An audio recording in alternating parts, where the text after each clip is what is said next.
Welcome back to Heavy Duty Conversations. In this episode, we're thrilled to have Edgar Garcia join us, a seasoned expert in strength training and bodybuilding. Edgar wrote the book How to Get Rid of Your Skinny Self, drawing from over 40 years of heavy-duty training with Mike Menzer and a background in natural bodybuilding competitions. Join us as we explore workout protocols, comparing training for competitions to rehabilitation, and tap into Edgar's wealth of expertise in the realm of fitness transformations. So grab your coffee, sit back, and welcome to Heavy Duty Conversations. In the podcast, we have Edgar Garcia. Edgar, you Yes, you train already for many years, like me, high intensity training. Can yes, you, yes. yeah, I can would say you, about 40 years now, actually. 40 years, yeah, that's 40 even longer. years. Yeah. So you started actually from the start, from the beginning of your training. Can you introduce yourself a little bit that people know who are we dealing with? Well, my full name is Edgar Garcia. I've been training since age 13. That's when I started. Became very interested in it. Probably started like the way Mike Metzer started when he went with his mom to the grocery store, and then all of a sudden he got fixed on seeing a magazine, a muscle magazine. Now it's the same way. I went with my mom to the grocery store and I saw a muscle magazine. It was actually Flex magazine by Joe Weider, and I became very fixed with it. But way before that, I was also interested in it because I saw the TV series The Incredible Hulk with Lou Ferrigno. And back then, I didn't know what muscle was, but when I saw Lou Ferrigno, I'm going, wow, I was really blown away. And I thought back then my dad was the biggest guy there was, but when I saw Lou Ferrigno, I'm going, wow, yeah. And I remember telling my friends, I'm going to look like that someday. So I tried for it, but yeah, I didn't became a follower of HIT not till 1992. I, So that's where I started knowing what HIT is all about, and all of a sudden I became very interested in it. Yeah, you were 53 years old now. Yes, sir. Yeah, me too. We have exactly the same experience as as a grown up, and also started exactly the same time, high intensity training. Oh, Uh, okay. yeah, I read even because yeah, you started first with a higher volume, With the higher. high wall, because my friends back then, we were all getting into it. I remember Danny Ellers. We we got into bodybuilding. He bought a book called Arnold Schwarzenegger's Encyclopedia. And then back then I was working as a newspaper boy. I was basically delivering newspaper, and I bought a book on Joe Weider's books. And then we started trading them off during lunchtime. There would be a whole bunch of us that were interested in weight training. We would always trade books. And so I started devouring that and reading up on it. And that's how I started understanding that everybody trained in high volume. I didn't really get that concept of what high intensity was. I just know that you have to spend quite a bit of time in the gym. You have to work out hard and hope and pray that you make progress out of it. Did you have already, because I had that anyway. I started also with a higher volume. That anyway, you were training already a little bit different than other people. Anyway, with your mindset that you thought you have to push to the limits, that you already have to train with high intensity. Did Ah, you have yes, this? yes. Did you have this also? No, not yet. I mean, to me, back then, my understanding of high intensity was doing multiple sets, spending a long time in the gym, spending quite a bit of time in the gym, and just being motivated. I mean, I didn't really understand the three principles Hmm. of intensity, briefness, and infrequency. I mean, I was training every day, just like my friends were. We were all training every day. And We did would it meet get? up in the school gym, get together, all train. There would be like probably 4 to 6 of us just working out together. And did And it give, after, sorry, did it give you the results already, or was that the point that you thought, well, there must be something else, or did you find out about Mike Mentzer, or in my case, my first experience with high intensity training was Dorian Yates. That I thought, yeah, listen, this draws me more. This way of training, this intensity, this it sounds more logic. Did you have this also? no, no, not yet. I mean, back then when I was doing high volume, I would say I made pretty good progress. I mean, to begin with, I didn't really have much way of muscles. So I think being a teenager back then, and then plus having a lot of hormones in my body too, I made some pretty good progress with high volume. It wasn't until I started competing, sorry, and I noticed that when I started dieting hard, whatever muscle I gained from high volume, I started losing it. And it sucked when you have to diet then for a contest.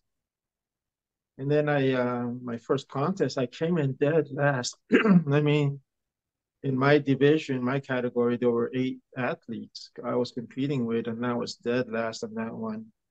And then when I started looking at other athletes, boy, I have to tell you, I was the one that's really in worse shape. So I was deeply embarrassed to be on that stage. So I told my mom back then, I says, Mom, I think I'm quitting. I'm not lifting more weights anymore. And I did.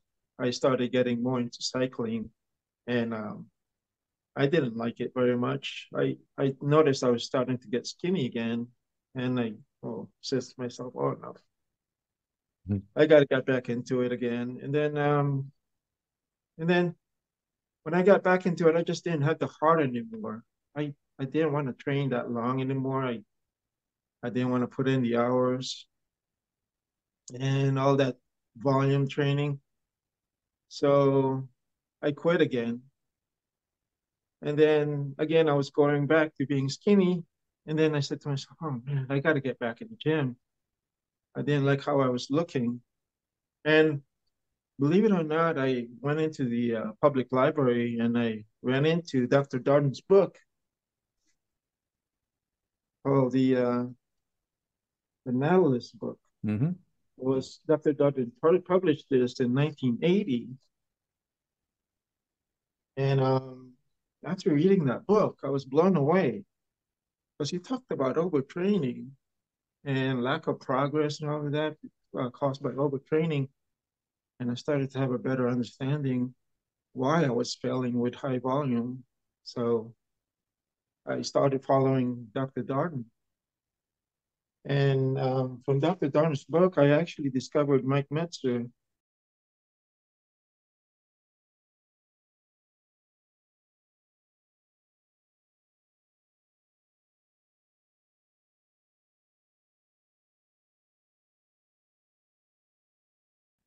With Mike Metzer, I uh, I started admiring him when I was age 16, but I didn't really understand him very much. I mean, to me, I thought he trained just like everybody else. And from the Weider books that I had, he showed Mike doing high volume training. Like, for example, like he would do 2 sets for the chest, and he would do probably about 4 different exercises Hmm. for the chest. So that's what I understood, that Mike was doing high volume just like everybody else. It And, wasn't until after I read this book and I started to have better understanding that Mike was actually more into high intensity training, low volume, high intensity, and infrequent training. yeah, I think that's the problem with the Weider magazines, well, all the magazines actually, that the people, well, I think most of the articles that are written in there are not written by the athletes themselves, but ghostwriters, and they make up the stories, they make up so it suits Joe Weider, because Joe Weider would never ever uh, um, uh, use high intensity training in his magazines because that was not what he was all about. And Yeah, although I it doesn't believe sell. no, no, no, no, no, that doesn't sell at all. So yeah, I know that Mike Menzer was training a little bit higher volume because he came from a very high volume, and then he started cutting down the volume, and he saw more and more progress. And that's something that many people seem to forget. They only remember the times that he was training higher volume. But before Right. you do high intensity training, you should first know that it's there and understand it. If it's not there yet, you can't use it yet. So many people say, yeah, but listen, Mike Menzer was training high volume. I mean, well, we saw them in the gym in the 70s and he was doing this and this. Yeah, of course. The guy who invented the car first, he also went riding his bicycle to work because he didn't invented the car yet. Something Oh like this. man. I mean, it's easy. So what was the first workout programs that you were using as a high intensity training? Do you remember? I do actually. I have it on my training log. Yeah. I Okay. started off with 12 sets total. Yeah. I went all the way from head to toe. I mean, from toe to head. Yeah. I started off with calves, quads, hamstring, and then I went to chest, back, shoulder, arms, and abs. So that's the kind of workout I was doing, and it's always one set per body part. So full body So workouts. yeah, so let's say with calves, I would do like standing calf raises, and then for quads, I would do leg extension squats, and then hamstring leg curls, and then chest, I would do pec flies and bench press.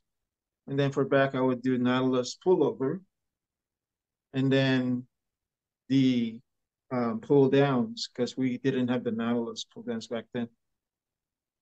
And then the shoulder, I would do the lateral raises and then the press. We had the Nautilus press Mm. back then in the gym.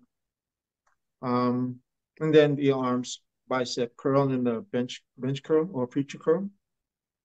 And then triceps, I did tricep push downs. And then the abs is just usually crunches.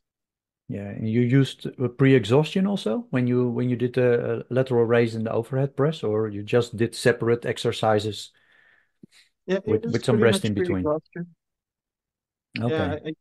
Yeah, Dr. Dutton talked about it. The way Mike did talked about it later on about the importance of pre-exhaustion. Yeah, I mean, from time to time, I still use that concept, pre-exhaustion. Yeah. You I you mean, it's believe very that effective. you believe that it works better, or that you say, well, it has its values. For me, even if it doesn't give the benefits what they are talking about, I think there's also something that you get mentally stronger, not just physically stronger, but mentally stronger when you go from one exercise and immediately to the other exercise. It's not just a physical aspect. How do you see this? Yeah, well, right now I'm not using it so much as I used to before. I would use compound exercise. My training now it's very short. I only do 4 sets total.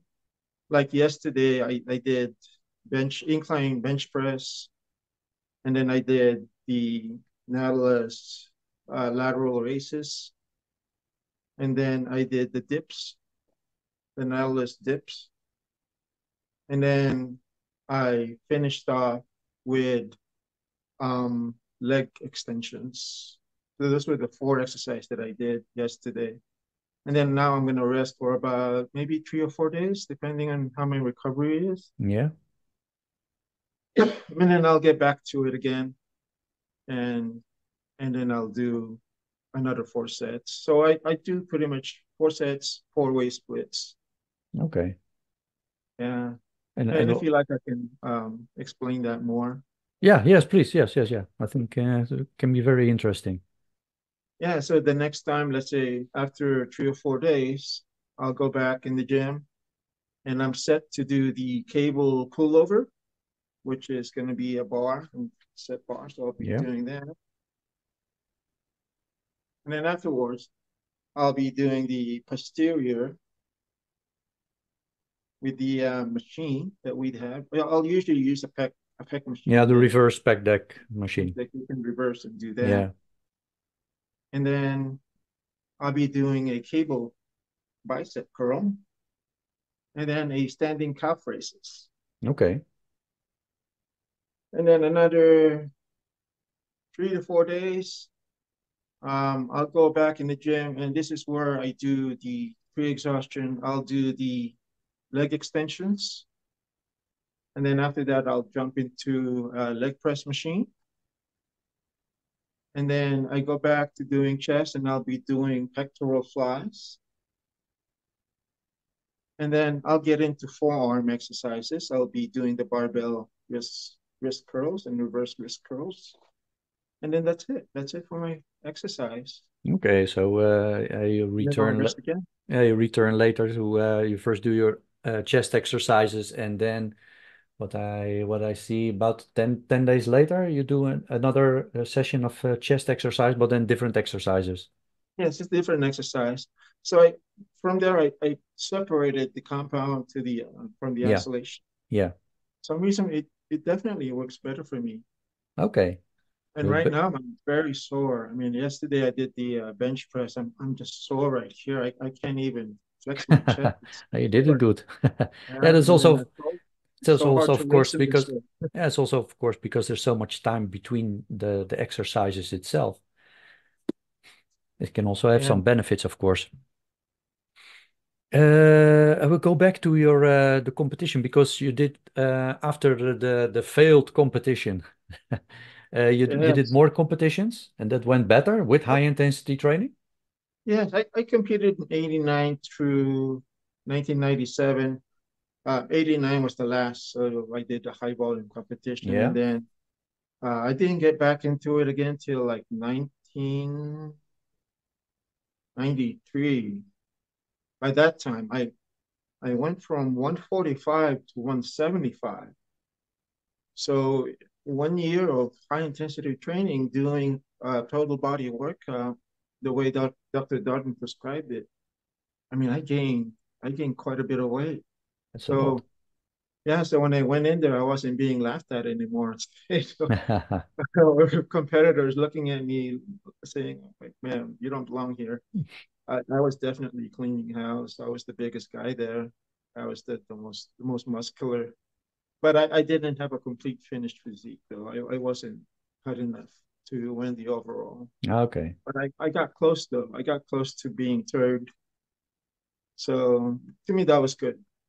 That was Yeah. good practice. And what kind of program you did then? Is it about the same as now, or just completely different and more That focused was on different. on bodybuilding, let's say, that you really focus on details and Yeah, it's and different. you I you were did younger, of course. I mean, we're both 53, and so the recovery is yeah, not as much anymore no, as the younger guys. So you have to adapt. Yeah, you have to adapt. You have to be a little bit flexible in how your recovery goes, of course. yeah, it's definitely recovery is not the same anymore when you're in your 20s. Yeah. And of course, you don't have that testosterone, the same level of hormones that you did when you were in 20s. Yeah. Also. Everything right now is all up in the air, and you have to negotiate with what you can accomplish. And even today, I'm still kind of happy about it. And after that competition, I started focusing more on refining and refining my physique more and more till in 1997. I made that mistake in 1997. I made that my last contest because I started training more, a little bit more higher volume than that one because in my mind, I was thinking, oh, I got to come in shredded, more shredded. And I did, but I sacrificed a lot of mass. So I went from competing at 170, 175, and I came back down to 150, 155 on that day. I think on stage I was 150 and I looked very depleted, very Hmm. small. Yeah. That And was not the right choice. no, But and but it's I always said in to myself, that's it. It's not worth it. Yeah, I mean, I just I'm love training, but I think that's anyway when you do competitions, that's in the back of your mind, that you think you need to do more, maybe more exercise, maybe more this, maybe more that. And yeah, actually you should listen to your gut and not thinking, yeah, if I do yeah, a few more exercises, then maybe everything becomes bigger and fuller, and you notice yourself that that was not the case. no, it wasn't the case. No. If I could go back, I would definitely do it differently. And you're also a And personal trainer. That correct? yes, yes, since 1992, believe it or not, the day I Okay. discovered HIT Yeah. and I started making that progress, people in the gym were starting to take notice of me since they started thinking maybe I'm on steroids. This was this guy on steroids. I mean, one guy did approach me. He goes like, "What are you using? Are you using the D ball?" I'm going, "No, I'm not using anything." He says, "I'm just doing HIT." And he says, "Well, can you show me how to do that?" So I started training people here and there, and the next thing you know, I'm doing it. I'm training a bunch of guys that wants to know how HIT is. So and they're liking the progress that they're getting out of it.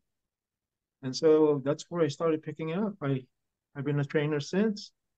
But of course, I've had other jobs on the side too, and I still continue to do training. But I've loved it. I mean, sometimes I do it for free, just so I just wanted to see the results from other people. So Yeah. yeah. And what kind of people do you train? I mean, do you train people who want to go for competition or for rehabilitation or just Well, people now who want to it's look good? yeah. Well, now they my title is wellness coach, trainer wellness coach. So about 80% of the people I train now are 60 and over. Um, I have one lady who suffers from neuropathy. I have one guy who suffers from aphasia, dementia. I have a couple of people that had strokes. So mainly those are the type of people I'm training now. Um, I mean, once in a while I'll get a young guy that wants to build muscle, and I'll tell him, "Hey, now you're talking my language," Mm. and I would take him to a HIT uh, training, and he would get good results. He would get good results. Um, the last guy I trained on HIT, I only spent about 3 months with him, and the results are amazing. I mean, I couldn't believe it. I mean, he was in the proper age to do HIT, and it didn't take very long. And I started seeing that progress. And I told him, "Hey, I think you can compete." I told him. And so we spent about only 1 month preparing him for the contest, and he did very well. For someone who only has 4 months of training under his belt, he was definitely beating guys that have like years of training experience. I'm very proud of him. And what was the program what you used for him? Somehow, how did you I just want structure? the ideal routine. That Okay. definitely make Mrs. ideal routine.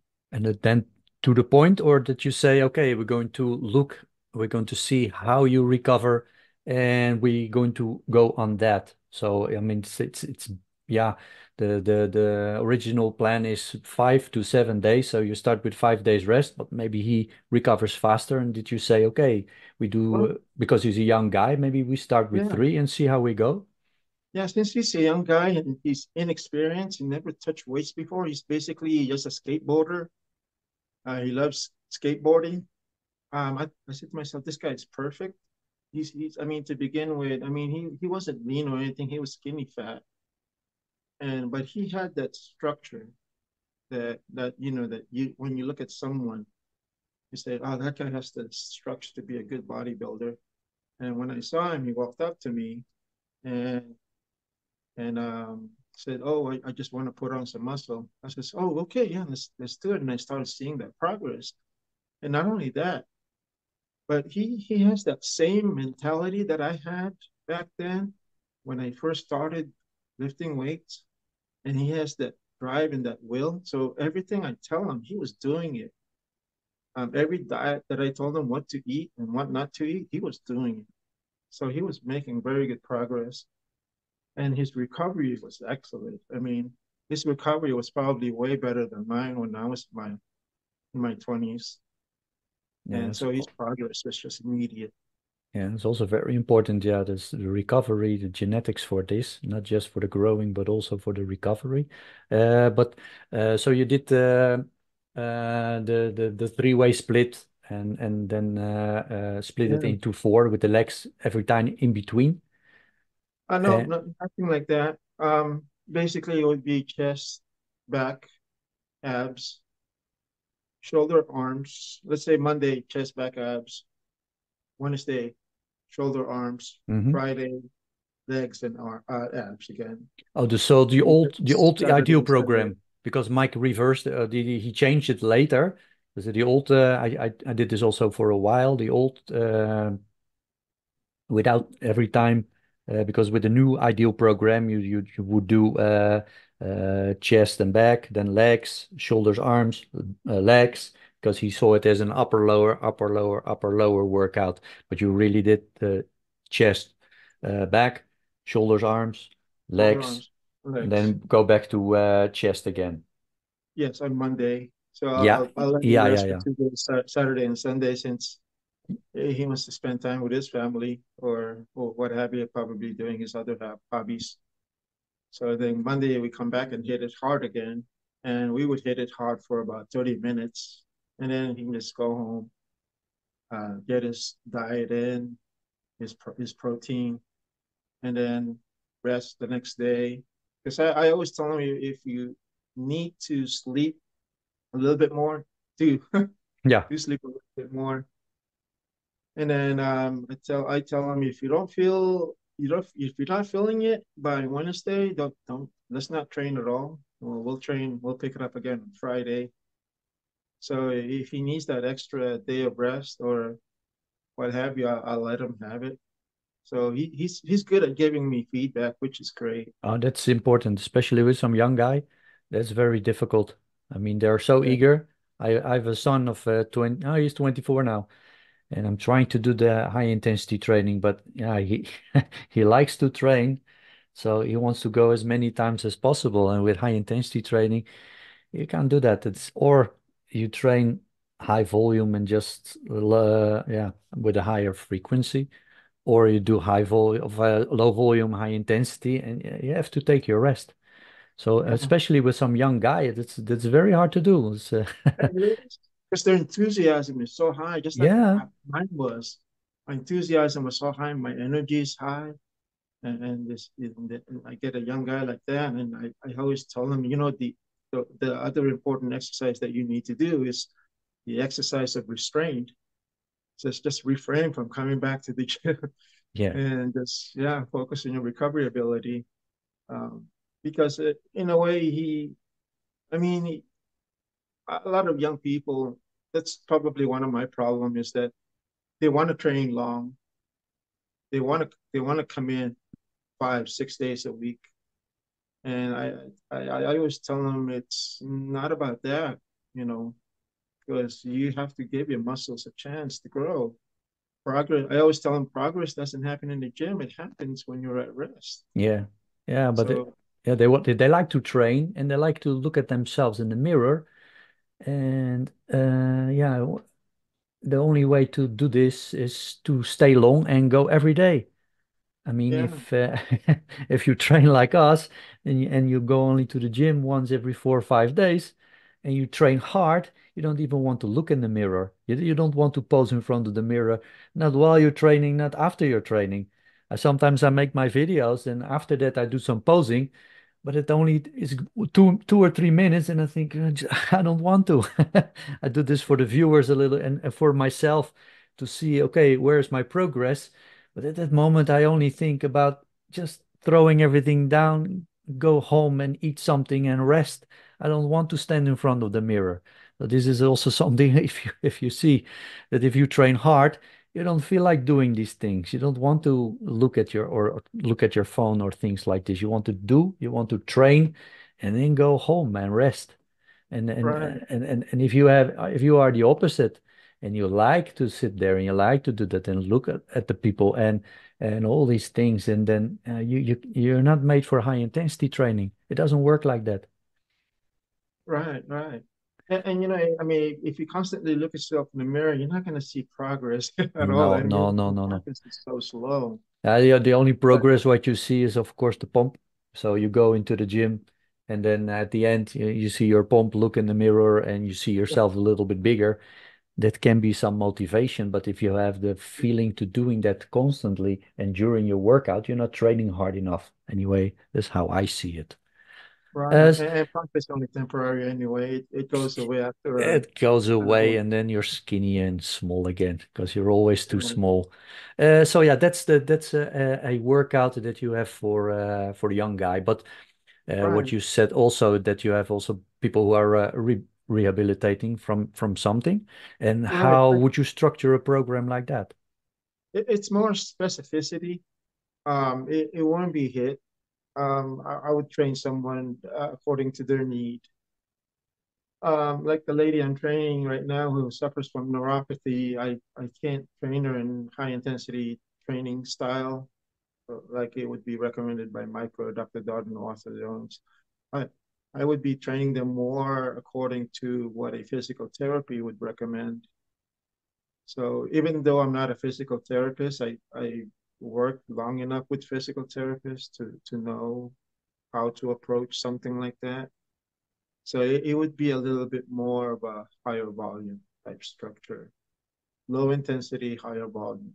Yeah, just to So, see how what they can do, how far you can take them, and of course, it's all about the rehabilitation. It's not so much right, about building the big muscles.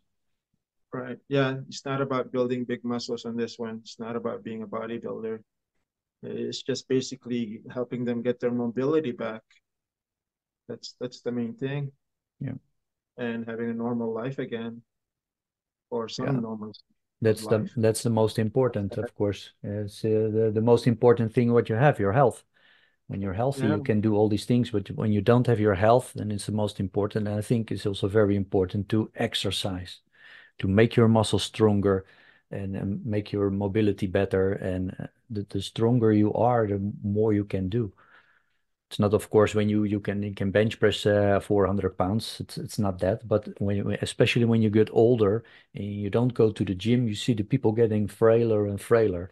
While when you keep on going to the gym, you keep yourself strong, and then you can do much more in life. You feel better. It's not that you live longer, but the longer yeah, the life that you have is a little bit right. better. Right. It's all about quality in this case instead of quantity. Yeah, It's all about quality, quality of life, and quantity would pretty much complements the quality of that training.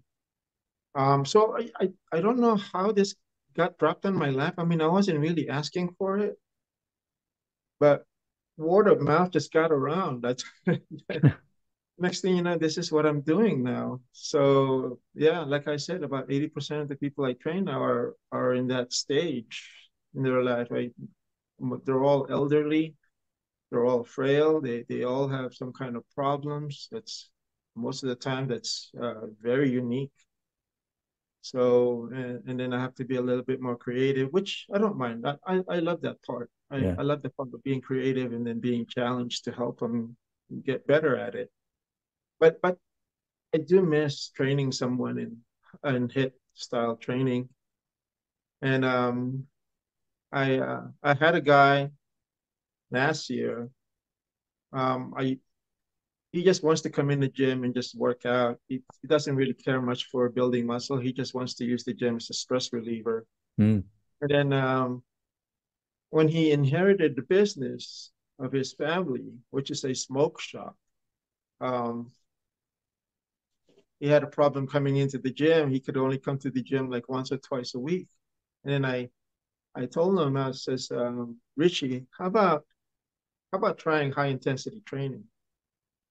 So he kind of, when I told him what it's all about, he started doubting him doubting what I was saying to him. And when we got into it, and oh my gosh, he felt like he was dying. Yeah, yeah, Because he yeah. said, "What are I you know doing? this. What are you putting me through?" I said, "You're killing me." So right there and then, I kind of knew he wasn't going to last very long because Yeah. he didn't like that kind of training. I So I then I I had a had much better understanding again. It's sort of like a reminder that not everybody likes high not intensity not training. And everybody is made for it. It's a mental aspect. I trained with so many people in the past, and only from the 10, 20 people, maybe only one or two could handle it. And the yes, rest, even if they trained for all these years and they look very good on their high volume workouts and training, and they train with me. And yeah, when for me the set begins, the last two, three repetitions, for them, that's the end. I could not push them further. Then when they drop the weight, I say, why you drop the weight? You can still two or yes. three repetitions. Yeah, no, Oh, but this and all these alarm bells.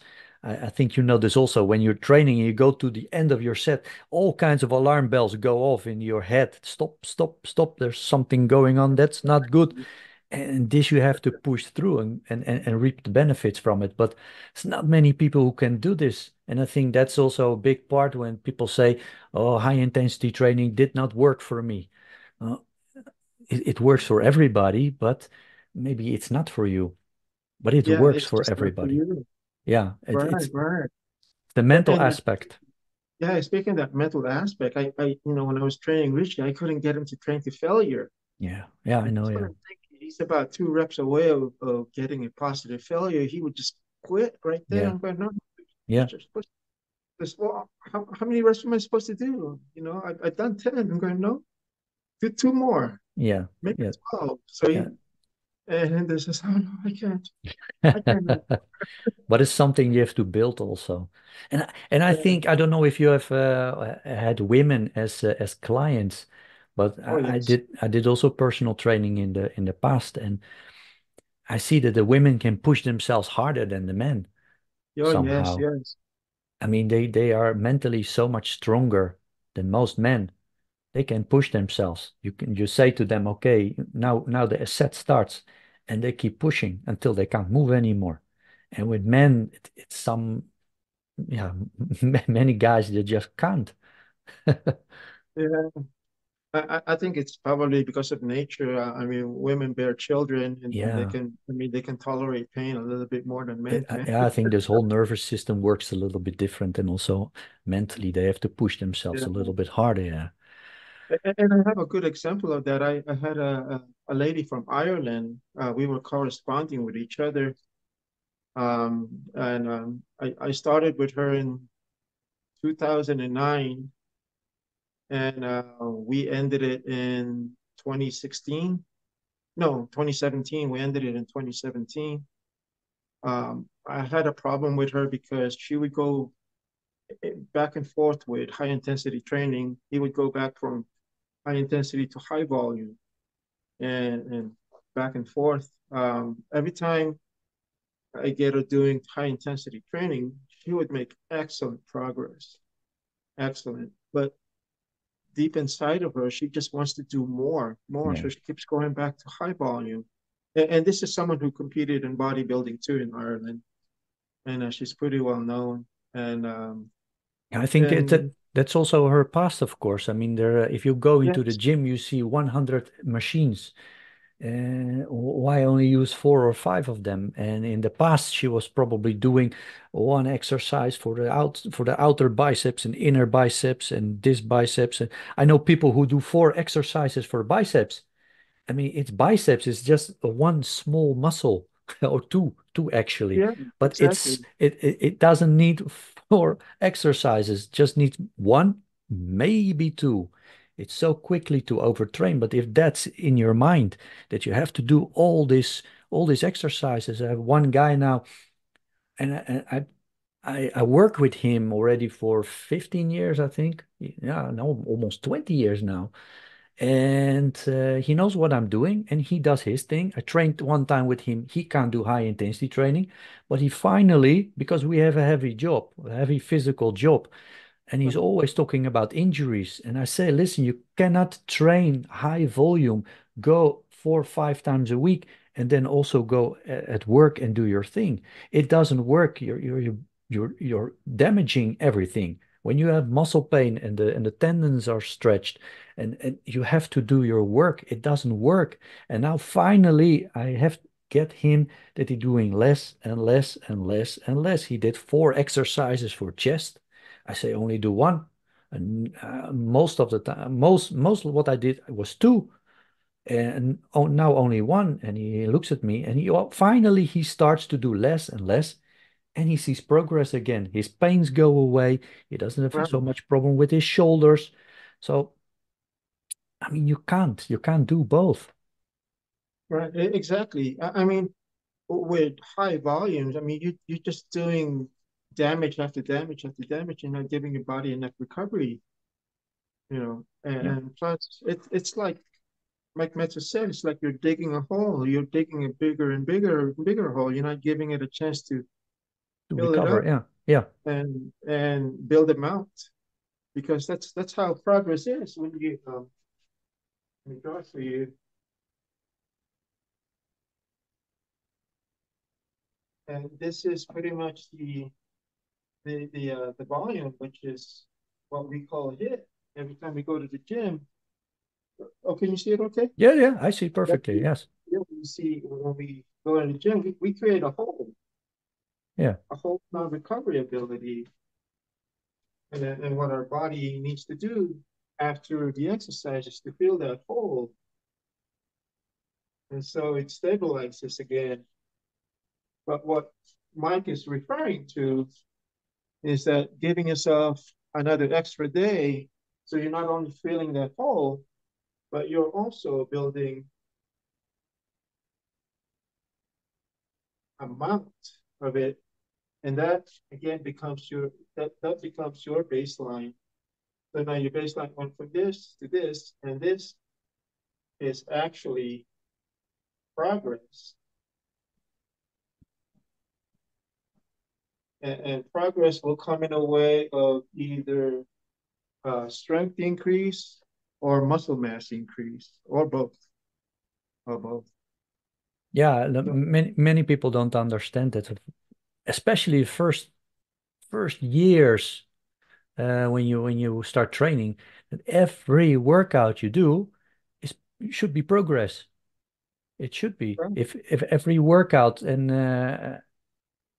if you train 10 times, you should be 10 times a little bit stronger, and 20 times a little bit stronger. If you don't have that and you only feel weaker, then you do something wrong.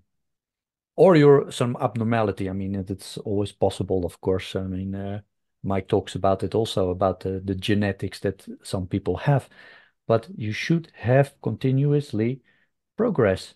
Of right, course, it right, stops after a while. I mean, right. but It does slow not down. yeah, it's But slow. at my age, it always surprises me, and I'm still making progress here and there.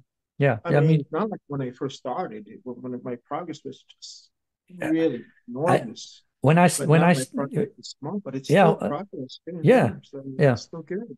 When I'm still happy. when I started training, I was calculating, well, if I grow like this in 10 years' time, I'm as big to go compete in Mr. Olympia. My arms were growing literally about 1 centimeter per month. That's how much, a little less than a half an inch per month.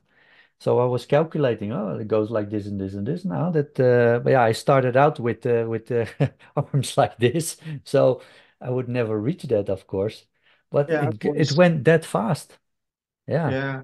I mean, if progress was always continuous, like it was happening for us from the beginning, I mean, we would all be squatting 2,000 pounds and yeah, bench pressing 1,000 and pounds that or does not whatever. work. No, no, But no. it doesn't work that way because, I mean, we do have the limiting factor, which is our genes. Yeah, your And genes, plus age will play into it too. yeah. So, and affects your recovery ability.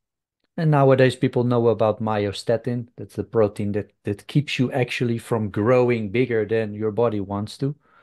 So Oh, that's why yes. also people that just I have one colleague.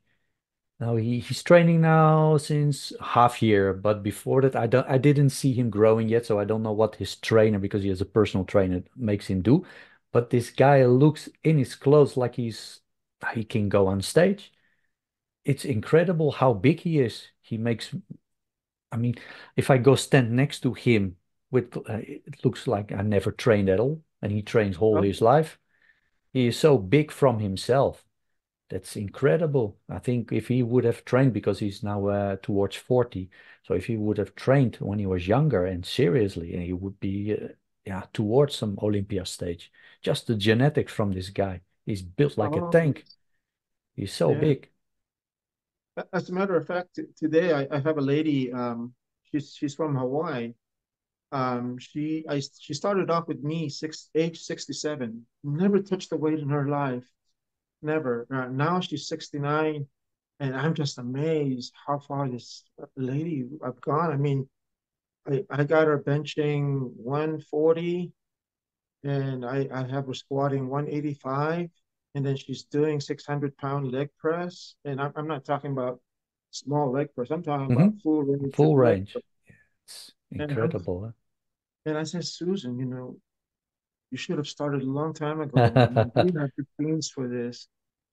And she looks at me and goes, yeah, yeah, I should have done this a long, long time ago, but I was so caught up with life, you know, Yeah. trying to survive and all that stuff, trying to make money, trying to support my family. Yeah, but that's good that she Oh, I know. started. Yeah, she started now that she's retired, and she could have been one of those ladies that could have gone into powerlifting, and she would have done very well, Yeah. very well. And today I'm actually trying to encourage her to go into powerlifting, Okay. and and she says she'll think about it. She wants to remain injury free, Yeah. and I go, yeah, I understand. I'm not going to push you into it. Yeah, but you can do it, and don't ask everything from yourself. I mean, if you're that age, then it doesn't matter if you break the records or whatever. You can just show what is possible. Yeah, That's very important. exactly. Um, your book. You told me. Oh yes, You told me you wrote a book. It's on my list because you told me, and it's it, yeah, it, it's yeah. It's how to get rid it's of your skinny self through high intensity training. yes. Believe it or not, I wrote this in 2006. Um, my wife got sick. My late wife, she got sick, so it got put on hold for a moment there. So I didn't touch it, and but I got the manuscript already written for it, and it didn't get published. I mean, till 2017, and so now it's out, and I used to sell it for $16 at Amazon. I actually reduced the price to only $9, so it's very Yeah. cheap. And the reason why I'm only selling it for $9 is because when I first bought my first bodybuilding book, it was only $9. Hmm. So I want to honor that and just Yeah. just make it affordable for everybody. So I'm not really to make a whole. I mean, I'm not going to make a whole lot of money out of it, but at Yeah. least I can get it out there for the people. Yeah, of course. So, Can you explain a little bit what the people can expect when they buy the book, when they read the book? What is in it exactly? yeah. So basically, it's all about based on my experience on high intensity training. I touch up on it as to how I got started in it, and then I talk about the trinity in bodybuilding, which is the I call intensity, um, brief, and infrequency. So that's my to me that's the trinity of high Yeah. intensity training. And then I go into things like how to diet properly, and and then I go into talking about total body workout, and then once they start to advance more, I start talking about split body workout. And then after that, I talk more about the psychological part of training, which is probably important because if you're not psychologically there, the workout might not be as effective. Yeah. So yeah, so total. I mean, your mindset it just has to be in it because high It should. intensity training is just that. It's very high intensity and it requires a lot of mental Yeah, I mindset. have the same. As soon as I don't feel correct, I don't feel good in my head for whatever reason, I just skip that day. I'm not going to train when I think you see this many times passing by on the internet that you should train, and even if you don't feel good to train because of I don't know what kind of reason, but if I go to the gym, it is to get progress and not just to entertain myself. It's every workout should give some progress, should give some stimulus to get stronger, get bigger, and not Right, just to be there. right. And this is an option for other people who are frustrated with their gains. And believe it or not, I people always come. I mean, back then people would tell me, "Oh, I'm a hard gainer. I can't gain any muscles no matter what I do or no matter how much I eat." And I always tell them, well, you know what? It's probably you're not probably a hard gainer. It's probably nothing to do with your diet either. I just think that you're doing too much. And in this book, I do talk about an experience with one guy I had. I remember Steve. He, I mean, he's just so active. He plays golf. He plays tennis. He does racquetball. He does weight training. And one day he approached me telling me that, he just can't make any progress. And when we sat down and talked about what he does, and I was just telling Steve, you're just doing way too much activity. You're not giving your body a chance to recover. I tell him, let's just do one thing and just weight training, and then just let's see how you do. So I forgot how much he weighed, but I know he gained about 30 pounds. And I like to think that's all 30 pounds of muscles that he gained just from doing high intensity training. And then he was happy with that. And he just, he wants to go back to doing what he was doing because he Yeah, yeah, enjoyed yeah. it. He says, Yeah. I'm happy, Edgar.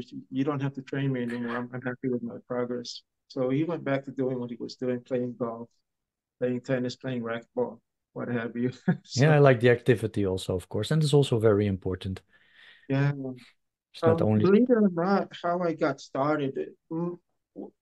I, I was going to title this book High Intensity for Muscle Density. That was going to be the original title. And I was going to use this guy from the gym because he was a very skinny guy. He reminded me so much of myself when I used to be skinny. And I wanted to hire him and train him.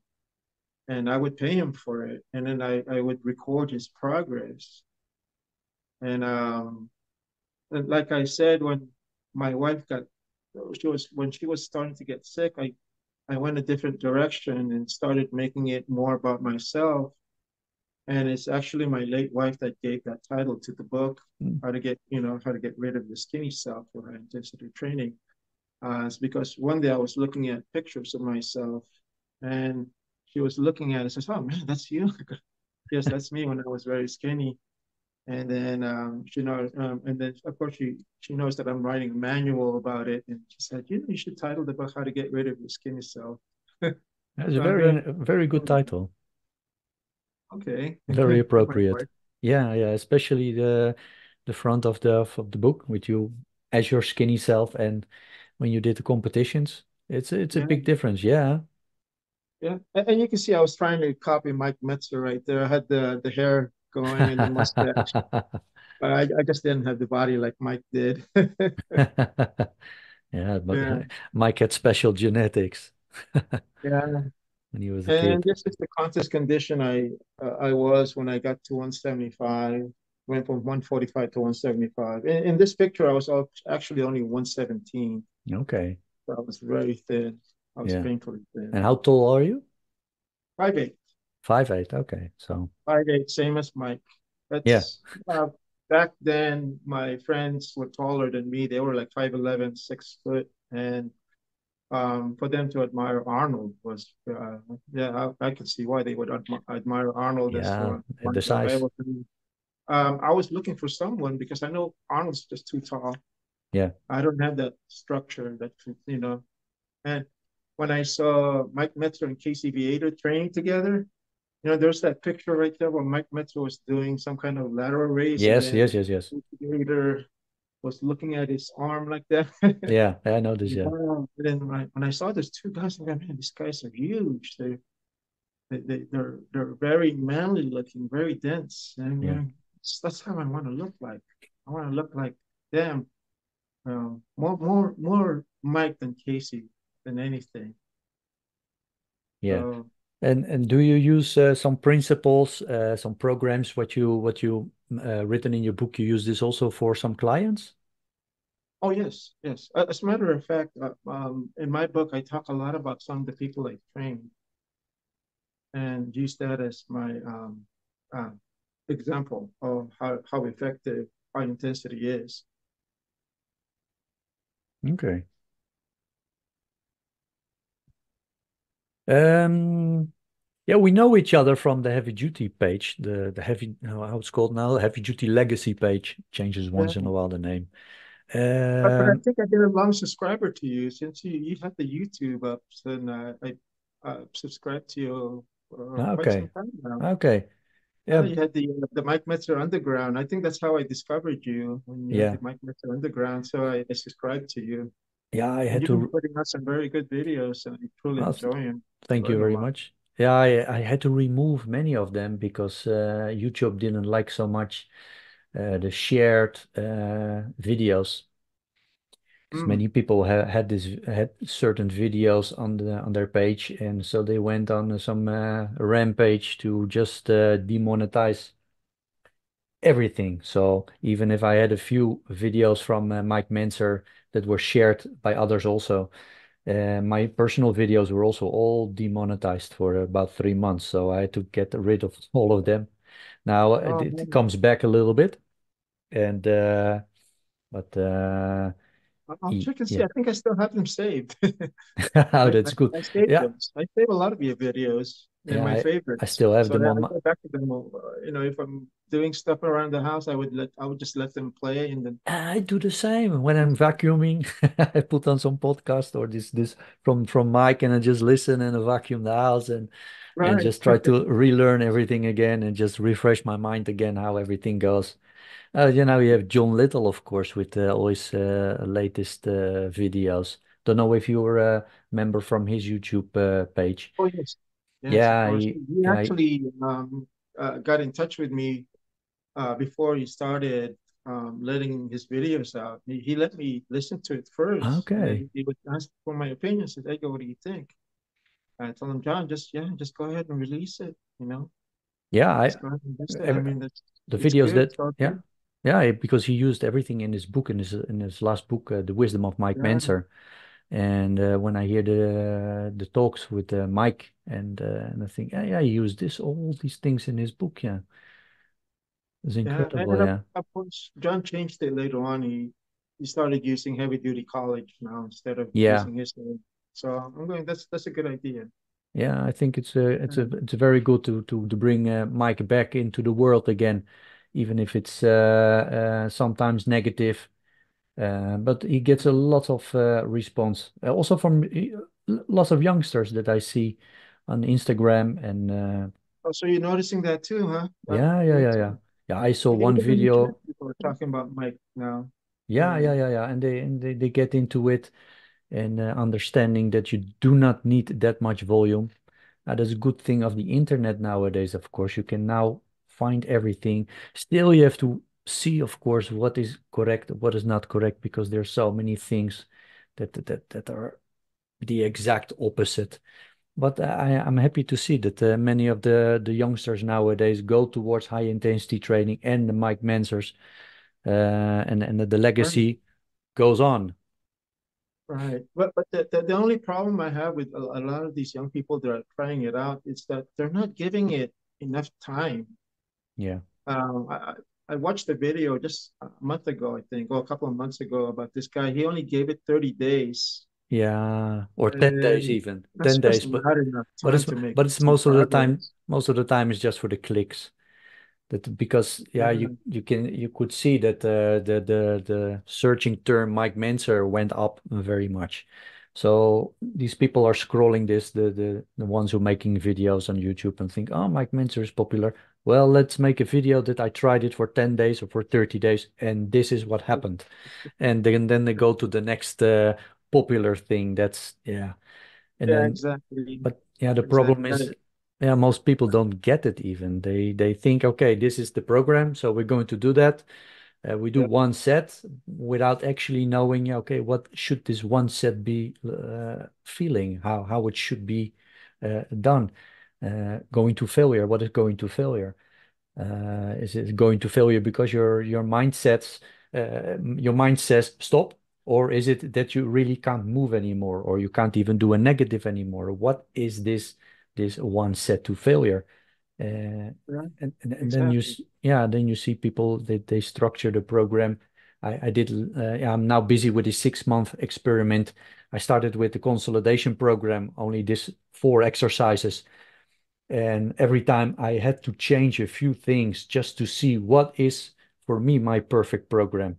I mean, I had to learn this after 35 years of training, that I finally start now just from the ground up, start with the foundation and then see where it brings me. But these people, they do the consolidation program and say, yeah, it doesn't work. So Mike Menzer was wrong. But it's a basic. All the workouts, what you can find about Mike Menzer, what he prescribes for, it's a basic workout. It's not for everybody. You'll have to find out how to make it work. Which exercises you don't have to do, which exercises you do have to do. Uh, Yeah, and many people, and again, yeah, they miss out on that's that. the psychology part right there too that I mentioned in my book. Your mind just has to be your mind. I don't even mind, but your heart has to be into it. Yeah. And if it's not, I mean, it's not going to work. If you go Yeah. in there being doubtful, uh, chances are it's not going to work for you. No, and that's why you Any have to. exercise program, you go in there doubting it, it's not going to work. No, no, no, no. It's not And going to work. if you think that you start already with 3 or 4 chest exercises and your chest is growing, you will never know if it would be the same when you do one exercise. I always did 2 exercises. I always did a fly and a press movement, always. Until now, I started with the consolidation program, and all what I did for chest and shoulders is a press or the dips. And I find out that I get better progress with only that exercise, With the dips. with the dips, Yeah, especially the way I'm doing absolutely. it. Uh, uh, Next week, yeah, next week I'm going to talk with Kevin Dye. Oh, okay. Yeah, yeah, yeah, Great. yeah, yeah. Love And he, Kevin Dunn. yeah, yeah, me too. Uh, Kevin Dunn and I, we go way back. well, Way back. I talked to him next week, I think. Yeah, Yeah, as a next matter week. of fact, Kevin, Joanne Starkey mentioned Kevin died to me Yeah, one time. You know what? One thing my biggest regret is that I never met Mike. I never got a training session with him, even though some of my friends did, and they yeah, always tell me, "Hey, you should check out yeah, Mike." And then there's been a lot of hit and miss because one time Mike showed up from one of the contests that my friend was promoting, which was the Serge Nubret contest, and he was one of the people that was handing out trophies. And one of my friends met him. He says Mike was very talkative. He says Mike will give you definitely he would definitely give you all the information that you ever want to know about high intensity training. He says, Edgar, you should have been in that contest. I'm going, oh yeah, I know, because I was going to college back then, and says I totally missed it. yeah, And yeah, when I was getting close to getting a session with Mike, next thing you know, he passed away. I'm going, yeah, what? yeah, That was in 2001. I actually spoke to Mike 2 days, I think it was 2 days before he passed away, because I was interested in buying a t-shirt from him, and I noticed in the website it was sold out, and I called, and I didn't know it was Mike on the other line, because he's the person I was talking to sounded very exhausted, yeah, and and then I noticed that voice was a little bit sounded like Mike, and I said, "Is this Mike?" Okay, speaking, and then I sounded like a fanboy. I sounded like an idiot, because I got excited, and Mike said that just go to my website and just purchase it from there, and then he hung up on me. Yeah. But yeah, but yeah, a couple of days later, I called. Um, Joanne Sharkey picked up, and she told me that Mike passed away, and said, "Oh, okay." So I was really bummed out, and then I was Yeah. even more bummed out when I found out that Ray Metzer passed away too Yeah. A a few couple days of days later. Yeah. later. Yeah, but I became good friends with Joanne Sharkey from there on. So I even recommended Joanne to get a Facebook account so she could be a member of the Heavy Duty Legacy. Yeah. She was moderating also, or not? Yeah, For a she was a while. moderator. Yeah, Yes, yeah, yeah. yeah. Yeah, she was Because very I strict. told I know. I had a few few little bit of bumps from her. oh Jan Sharkey. Yeah, yeah, yeah, yeah. I Yeah, mean, so she was actually asking me about a lot of people. Says, "Oh, Edgar, these people are publishing a lot of Mike stuff, which they yeah, shouldn't be doing." yeah, I know. And I remember, I told her, Joanne, it might work to your advantage because they're making Mike popular too at the same Yeah, time. They're getting his name out there, and and yeah. So, but yeah, Joanne and we talk regularly, and I know she was having a hard time keeping up the business yeah. because I think she might have another business going on with her husband, and she could barely keep her head up on this one. And I always offered Joanne my help. I told her, Joanne, if you need help, let me know. I'll help you out, and you don't have to pay me. I'll do it for free. Um, yeah, she always appreciated that. Um, yeah, and unfortunately, we lost Joanne too. So Yeah. yeah, Yeah, a few years ago. yeah, a few years ago. Yeah, too bad. Um, yeah, so I think we talked about almost everything. Yeah, Maybe you yeah, have still something about how you see the future of high intensity training, your future business. Can people contact you for maybe online training or oh, yeah. Oh, training in the well, and gym? if they're ever in Las Vegas, I mean, this place is just very popular. They can definitely contact me. I mean, I work at Planet Fitness, pretty well known. They could just ask for my name, Edgar Garcia, and they'll point me out. Uh, so I'll be happy to just give them a free session. I Okay. mean, yeah, Can they if contact you on your email address? sure, they can Oh, contact me at my email address, okay, then Garcia five I, four I zero three. yeah, And I'm also I on posted YouTube below. too. So if they're interested, um, not that I'm putting out a lot of videos, but I'll be putting some videos out there. They can get me a natural hit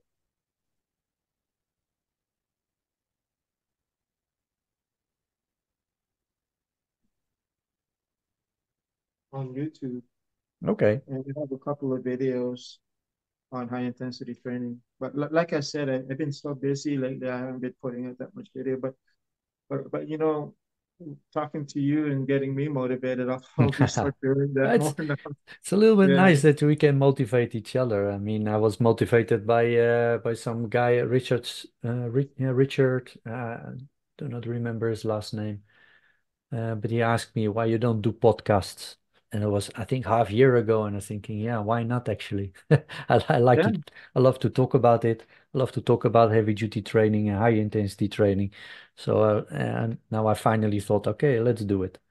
Let's start it. And so we can motivate each other all to do. I'm even thinking of writing a book, but that's in the yeah. Please pipeline do. and that can take a long time because yeah, English is not my first language. So that would be a little bit of a barrier, but I'm still thinking of it anyway. And it's Yeah, good that but we, even if you write it in Netherlands, what's the language in Netherlands? yeah, we Is call it it Netherlands, you call it Dutch. Dutch? Yes, it would It's be Dutch. yeah. I mean, it's still very popular in Europe.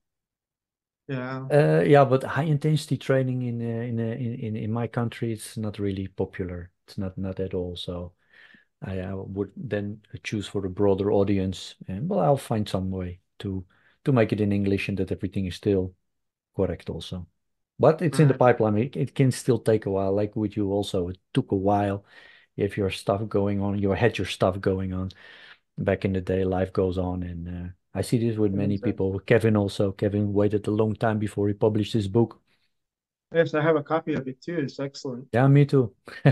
And that's why Yes. when I started talking about it with my dips and talking about Kevin, that he does this one thirds and this one third of the movement, only the bottom portion of the exercise. And since I do this with dips, everything went up, my strength, size, everything. Oh, So really? The one third? Yes. yeah. Yeah.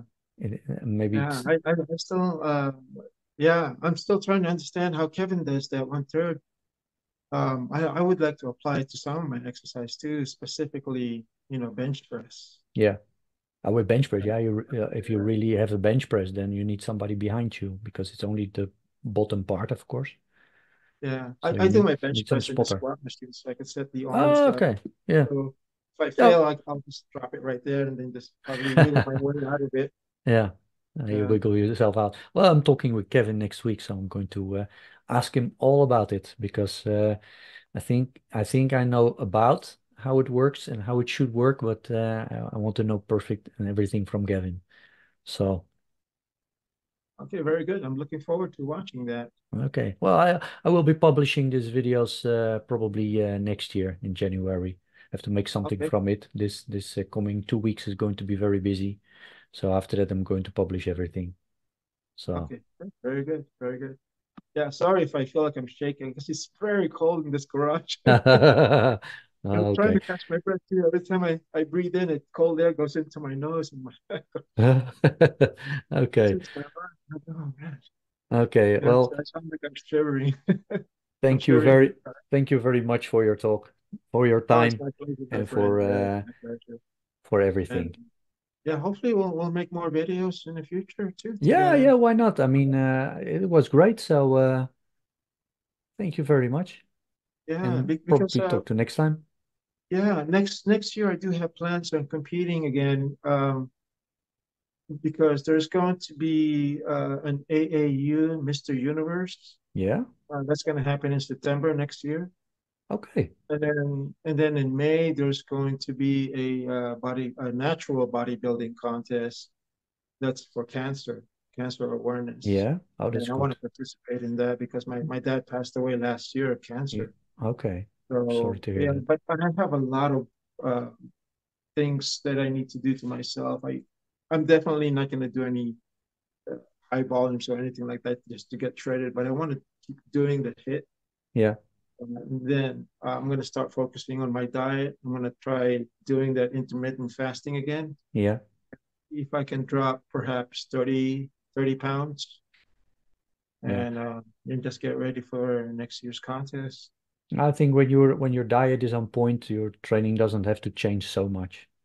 No, no, You don't have to not go much. higher in volume or anything like that. Just especially for the last few weeks, just keep your muscle. Don't expect to grow because whatever you grow, it's almost nothing, of course. So just focus on your diet and then Exactly. keep And high try to intensity training. yeah. Okay. And I'm not looking to win or anything. I just want to go out there and just Yeah. see what I can do. Yeah. And don't. I just want to make sure when I get on stage, I don't look too embarrassing or anything like that to get laughed at again, like I did when I first competed. Yeah.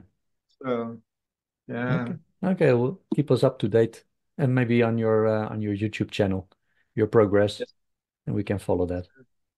yes, sir. We'll do that. Okay. Thank you Yeah. very Thank you much. so much for the opportunity. I appreciate it. Yeah, you too.